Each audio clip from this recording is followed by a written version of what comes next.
Come on, Ty. What happened, Ty? You ready, Blake? No.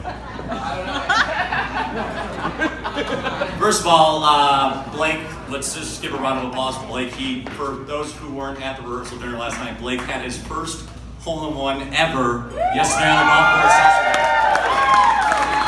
He calls it a crispy shot. So, for those of you that do not know me, my name is Tyler Cotiza. I am Blake's taller, more athletic, younger brother. To be exact, we are 2,254 days apart in age, which is also 6 years, 2 months, and 3 days. So, it's a pretty big difference there. So, I'd say for the first 21 years of Blake's life, I was more or less his annoying younger brother, I remember going to Blake's water polo games, but by the time I got to to middle school, Blake was already off to college, so I don't have a lot of great stories of Blake getting in trouble, but I guess there were a couple. So we were down on a family vacation down in Destin, Florida. I think Blake might have had one of his friends with him. I don't really remember, but somehow they lit the beach on fire. Actually, the dunes of the beach on fire. So they had to bring the Destin Fire Department to take care of that. This is also another Florida story. I don't know what's with you in Florida and getting a little bit of trouble, but this is got a little trouble with the Daytona Beach Law Enforcement Agency. I'm not a lawyer by any stretch of imagination, but apparently it's illegal to surf on top of a car while it's driving down the middle of the street. And then there was also another time we were on another family vacation. Actually, we were up in Canada, staying at the Garbutt's house, who are here with us tonight. But Blake didn't go with us. I don't know why, but he didn't. So, being home alone, he obviously decides to throw the biggest party in Ladue history, in which this is during his, he's overseeing the party. Someone goes to the back shed, gets the riding lawnmower, and ends up in the, we had steps going into the pool, and it ended up in the first 2 steps going into the pool. So I don't know if you knew that, G, but you do now. And I think you remember coming home from that vacation. You were pretty upset? I don't know. Blake didn't do the best job of cleaning up, but I learned from him. Anyway, so whether you've known Blake 20 years, 2 days, but I think we can all agree on one word that comes to mind when we think of Blake, and that's salesman. Yeah. And so, Somewhere around there. take that, maybe a bonus. Maybe bonus.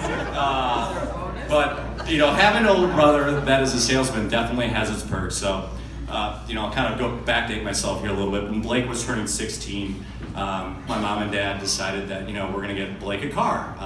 He's going to drive myself, Kendall around. And so, being 10 years old at the time, I'm not going on this car buying experience, but I remember Blake walking around the house just talking, I'm going to get this sweet Eclipse or Nissan Maxima. And he was working off a pretty tight budget, but I think he had a couple cars in mind that he thought he could get. And so, long story short, they come home in this beautiful 1988 Honda Accord stick shift, just gorgeous. Probably has 100,000 miles on it, and then I learned further along that Blake's sales skills weren't the best at 16. There was another Accord, black, leather, sunroof, only $500 more, but you still couldn't convince Dad to get that. So he drives that for about 4 years, and then he goes off to college, and it goes down to Kendall, and she drives it for a while, and then eventually it ends up in my hands. So I'm driving this for about a year, and all of a sudden it just goes up in smoke. By the time I get it, it's got 140,000 miles. The gas tank, it's just stuck on E. So you're driving, you just don't know when you're just hoping there's enough gas. And so eventually it goes up in smoke, and we're like, all right, so I call my dad, and he's really happy about this. And so he has the head mechanics, his name's Lonnie at Dobbs. He's got his number on speed dial that the car was always in the shop. Lonnie was basically his personal therapist. So he calls Lonnie, and after a long conversation, they've come to the realization that this car can't be fixed at all. And he's, again, very happy that this car can't be fixed. And so we decided that we're gonna have to go get Tyler a different car. And Blake's living at home at this time, and he's gonna come on the car buying purchase with us, which is great.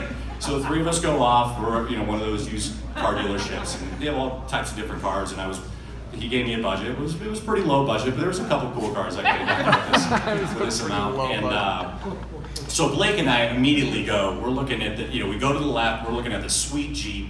We're like, man, this is awesome. And there's like another 4Runner, and we turn around, and my dad is nowhere to be seen. And he's at the completely other end of this car dealership, looking at this unbelievably small Toyota Corolla. I'm like, mind you, I'm 6'2", can barely fit this thing. And he's like, nope, there's no ifs, ands, or buts. You're getting this car. It's got great gas mileage, airbags. You're never gonna be able to take a girl on a date. You're just not gonna want to get this thing. So, this is great, So, and Blake. I don't know if you know Blake well enough. He turns to me and he says, "Tyler, I got it." And so I'm like, "All right, let's see what you got." And I don't know what you did, but you could pull a complete 180 on my dad and convinced him that somehow the Jeep Cherokee was a better buy, more economical. I honestly don't know what you said, but I ended up driving off the lot with that Jeep. Thank you to you, because if you weren't there, I would have been in that Corolla for 6 more years. Things could have been a lot different. So, but in all seriousness, you are an unbelievably great older brother. You're the guy who's gonna get literally all of my friends from across the United States to come to Granville, Ohio for my 21st birthday for a nice little surprise there.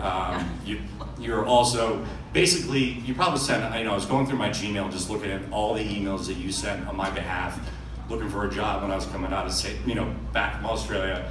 And then, you're just there at the drop of a hat to, financially or whatever it might be. So, I really appreciate that. So, anyway, I can't believe I'm getting emotional. Lighter side of me. So anyway, Brenda, I knew you were the one to come. We were on a family vacation to Michigan. I'm sure you very, very well remember. But to go on a week vacation with the Goateeses and get unscathed, I knew it was it. You checked the box. I was like, that's it. She made it. So, you guys are you're a great couple. Happy for you guys, and cheers. I don't have a glass, but you guys do. So cheers away, baby.